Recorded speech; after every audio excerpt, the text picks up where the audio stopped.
4-year-old Luca stands frozen still in his sunny kitchen. The biscuit tin is wide open. Crumbs trail down the front of his cream jumper. His small hands are tucked behind his back, holding something soft.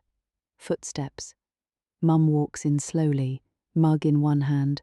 She looks at the tin, she looks at Luca. He swallows, very hard, and his eyes get very, very big in the morning light. She asks gently, "Did you eat a biscuit, darling?" Luca's small voice comes out tiny, certain, and completely wrong. He looks her in the eye and says, "No, Mummy, I didn't. The crumbs say otherwise. Hello, lovely, I'm Dr. Nana, and that little scene." It happens in nearly every kitchen, every nursery, every car ride home from playgroup, all over the world, and it horrifies us. Why?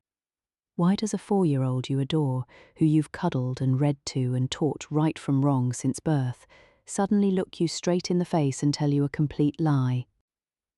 Why do they not even flinch? Why does it come out so smoothly, so confidently, as if they actually believe their own little fiction whilst the evidence is still sitting on their jumper? And why, no matter how many times you sit them down, no matter how gently or firmly you correct them, do they keep doing it? Are you raising a tiny, dishonest stranger? Take a deep breath, my love, because I'm about to tell you something that is going to land like cold water on a very hot afternoon. It might surprise you completely. Your child's first proper lie is not a moral failure. It is not a sign of bad character. It is not something you broke or something they caught from someone at nursery. It is, in fact, one of the most brilliant cognitive milestones the human brain ever performs. Lying, when it first appears, is a sign your child's mind is developing exactly as it should. In the next 20 minutes, I will walk you through exactly what is happening inside that little head when the lie comes out, why our usual response makes it worse, and the gentle script.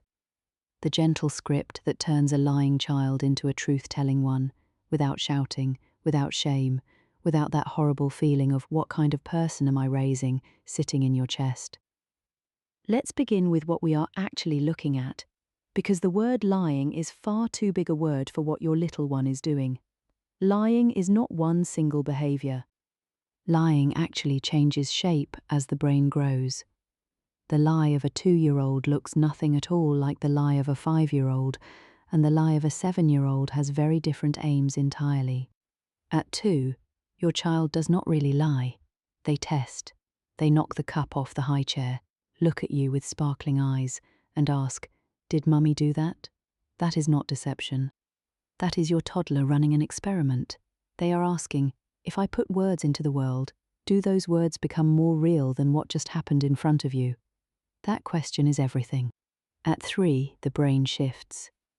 Suddenly your child can hold 2 ideas at once. What is true and what they wish were true, and they can put the wish into words. The first lie arrives. This is the lie that horrifies us most, because it lands suddenly. One day they were a sweet, open little soul, and the next they are looking us in the eye and inventing reality. By 4, the lies become tidier. Your child rehearses them. They cover their tracks.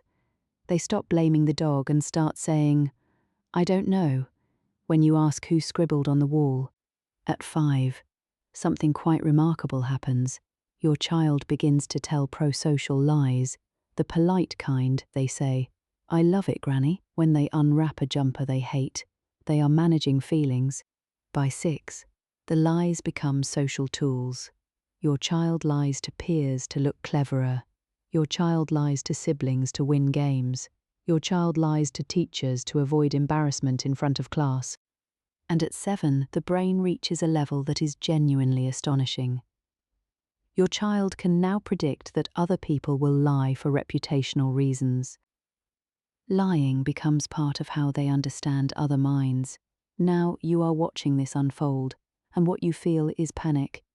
You feel like you have failed somehow to instill basic honesty. You start running scenarios in your head about teenage years. You imagine school calls. You imagine police calls. You imagine a grown-up version of your child, sitting across from a partner, lying smoothly, while the partner sobs, the image will not leave you. And so, understandably, you do what almost every loving parent does. You react. You raise your voice. You issue consequences. You sit them down for a serious chat about the value of telling the truth. You explain that lying is wrong. You explain that you cannot trust someone who lies. You make them apologize. You take away the iPad. You hope it sticks. You hope this was the last time. And then, 2 days later, 3 days later, sometimes the very next morning, the next lie arrives. And you stand in your kitchen holding a cold mug, wondering what on earth went wrong. Here is what really went wrong, my love. And I say this with the deepest gentleness, because you have done absolutely nothing terrible. You have simply been following the same script every parent inherits. That script is built on a misreading. A misreading so old, so universal, so woven into the way grown-ups talk about children that almost nobody questions it. So let me show it to you now. Before we go in, tell me in the comments below, at what age did your little one tell you their very first proper eye contact lie? I'm collecting answers, and the data is fascinating, right? The misreading. It goes like this. Most of us, deep down, believe that a child who lies is a child with a moral problem, a small character defect that needs to be corrected. We believe lying is something that creeps in from the outside, picked up like a cold from another child at nursery, learned from a clever older sibling, copied from a careless adult. It is contamination. And once contamination has arrived, our job, we tell ourselves, is to scrub it out, punish the lie, reward the truth, train the child like a little garden, pulling weeds before they spread.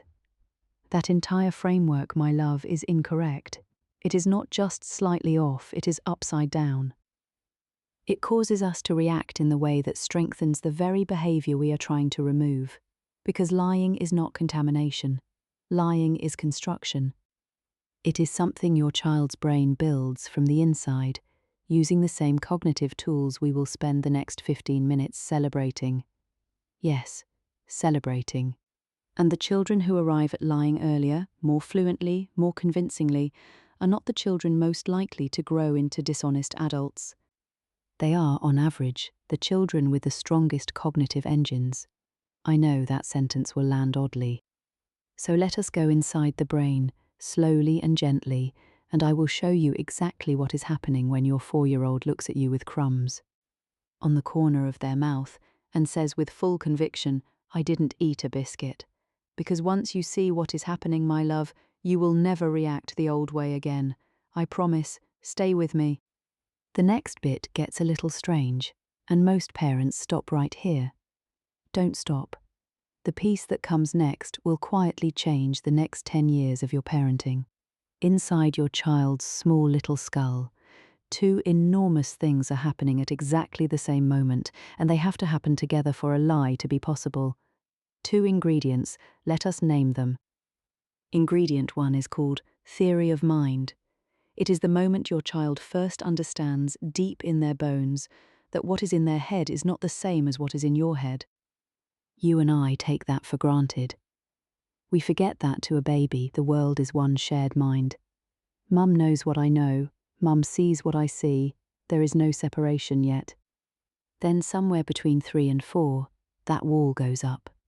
Your child realizes with quiet astonishment that you do not know everything they know, their thoughts are private, yours are private. The minds split. That moment, that single cognitive achievement, is one of the most important in human development. Without it, no friendship works, no empathy works, no teaching works. No social life can exist at all, and as a side effect, it makes lying possible for the first time. Because if your thoughts and mine are separate, then I can put a different thought in your head than one I hold. Ingredient 2 is called executive function. It is the brain's ability to hold a plan, ignore distractions, and stop a truthful word leaping out of the mouth before a chosen word can take its place. Telling a successful lie is, neurologically, very hard work. Your child has to remember the truth. Suppress the truth. Invent something else. Deliver it with a calm face. And remember the new version next time. That is 5 separate jobs, running at once in a brain that has only been working for a few years. It is like patting your head and rubbing your tummy whilst reciting a nursery rhyme. Researchers at the University of Toronto, led by Dr. Kang Lee in 2008, set up the famous peek game. Children are left alone with a covered toy and told not to look. The room is on camera. Most children peek. The researcher returns and asks gently, "Did you peek?" At 3, most children confess. At 4, most children lie. At 5, almost all children lie about it. But here is the part that warms your heart. The children who lied first, and lied most convincingly, scored higher on tests of executive function and theory of mind than the children who stayed honest. The little liars were not the morally weak ones. They were the cognitively advanced ones. Their brains were further along the developmental track. The lie was a milestone, just like the first wobbly step. Dr. Victoria Tulwar at McGill University, working with Dr. Lee for over 20 years, has shown the same finding again and again across different cultures, different countries, different parenting styles. The link is universal. A longitudinal study by Zhao and colleagues at Hangzhou Normal University, published in 2021, followed children between 3 and 4 years old. Theory of mind and executive function predicted lying onset directly. The stronger the executive function, the earlier and more skillfully the child lied. Read that sentence twice, my love, because it changes how we hear the lie that lands in our kitchen. That eye contact lie from your 4-year-old is not the sound of moral collapse. It is the sound of 2 brand new circuits, theory of mind and executive function, switching on at exactly the right moment. By age 5, something else arrives. Doctors Klafka and Liskowski at the University of Hamburg in 2021 found that 5-year-olds begin to lie for reputation. They lie to look generous, kind. They lie to look brave when they are scared, to look modest when they are proud, to look helpful when they did nothing. Reputation has entered the building. Your child now has a public self. And by 7, those same researchers showed in 2025, children begin to predict that other people will lie for reputational reasons too. They no longer just lie. They model lying in others. That is a staggering social leap. Your 7-year-old is now reasoning about a stranger's motives, working out when that stranger is likely to fudge the truth, and adjusting their own behaviour accordingly. It is sophisticated. Researchers Kang and colleagues at Hunan Normal University in 2025 studied 4 and 5-year-olds and found something gentle. Children lie far more often when the lie helps everyone, not just themselves. The earliest real lies are usually generous lies. They lie to spare Granny's feelings about the jumper. They lie to keep the secret of a sibling's birthday surprise. They lie to be kind, truly kind. We rarely see this because we are too busy being horrified by the eye contact and smooth delivery. But if you slow the moment down, you will often find that the first lie was kindness. So here is your child's brain, in plain English. Theory of mind has switched on. Executive function has reached the right level. 2 private minds are possible, lies are now possible, kindness is now possible. And every one of those things, lies included, is a green flag of healthy development. The next bit is the moment many parents quietly argue with me. I welcome it. Sit very still, my love. Here is the inversion. Parents who punish lies the hardest do not raise the most truthful children. They raise the best liars. Pause this video, hit subscribe so we can talk again next week. Then come back, because I'm about to show you why. Children raised under heavy interrogation, sharp consequences, and shame about lying do not stop lying. They simply get better at hiding it from you. Dr. Tulwar's lab at McGill ran the cleverest study. They compared children from punitive schools, where lying was harshly punished, with children from gentle schools, where honesty was valued and lying was discussed without shame. The children from the punitive schools lied less often when watched, but when alone with a tempting toy, they lied more, and they lied better. Punishment did not produce honesty. It produced concealment skill. Take a moment with that. The very script we inherited, the strong reaction, the consequence, the lecture, was teaching our children to be more accomplished liars. Not less honest, just less catchable. So now what? Here is the gentle replacement script. 5 small moves, every one of them quiet, every one of them within reach this week.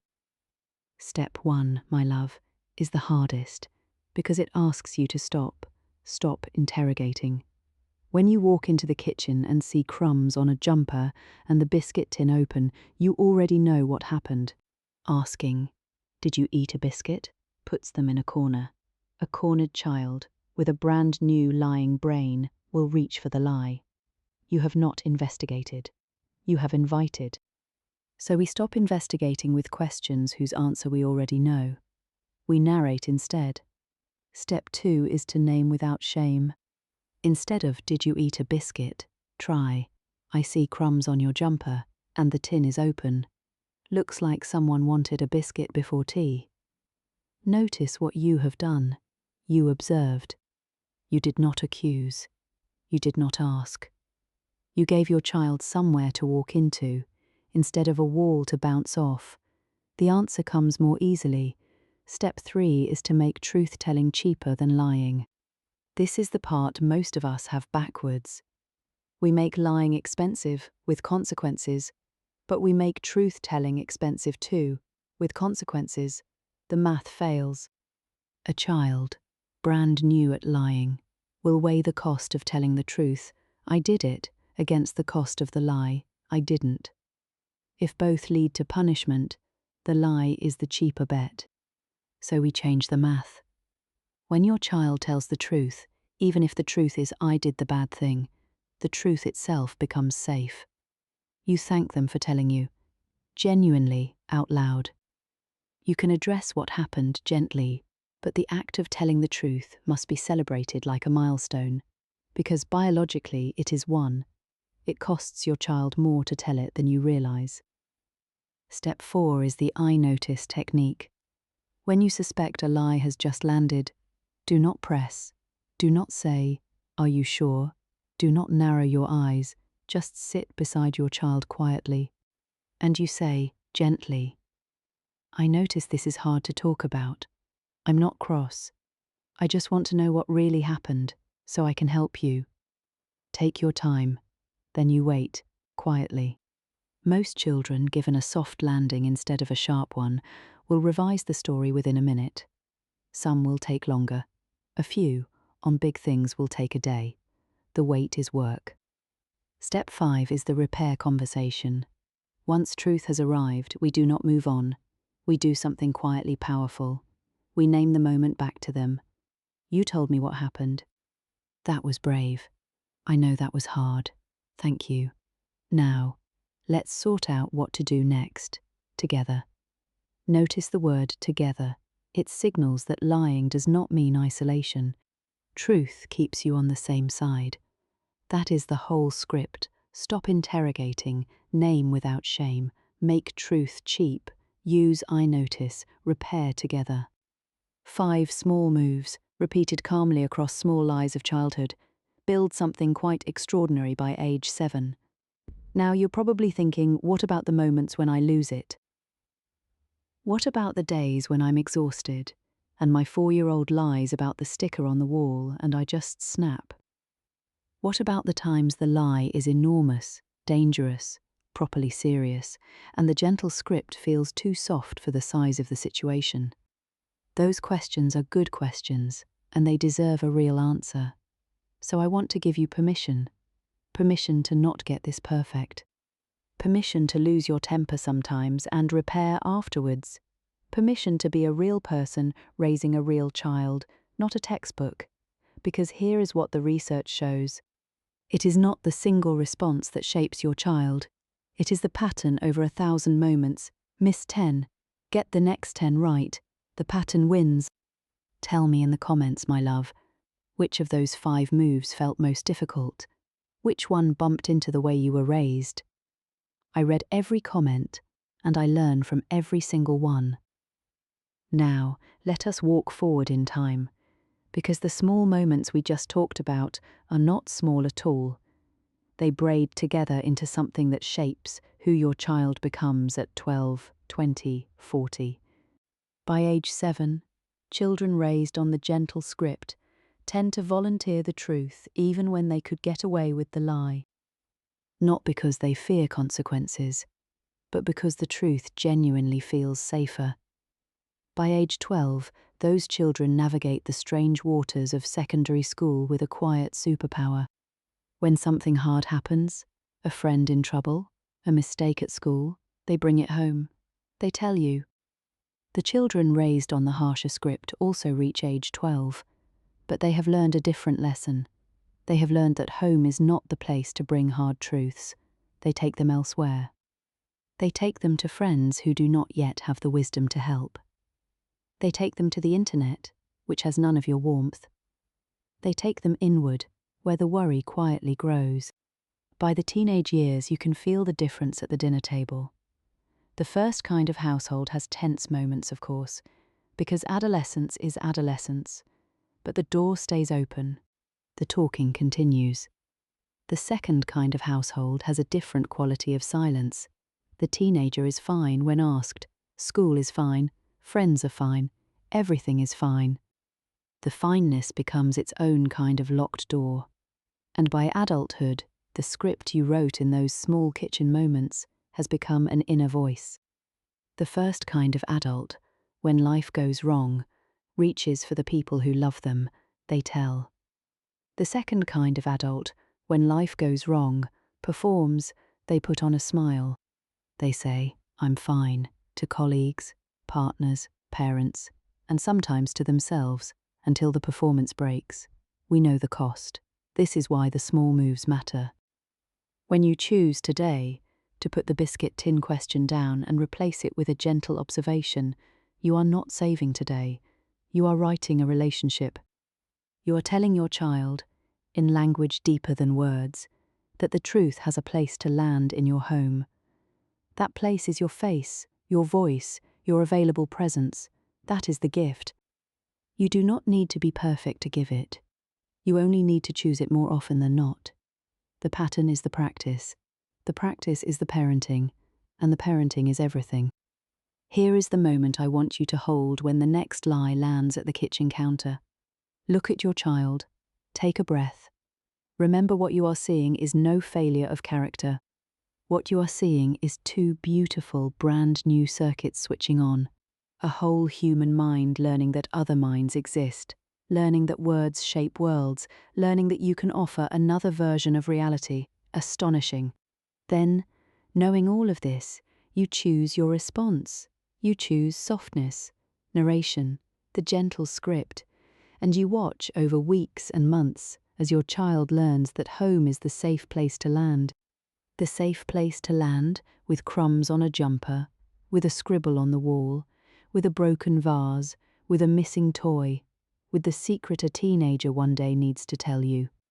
That door, the door to your child's truth, is built one small kitchen moment at a time.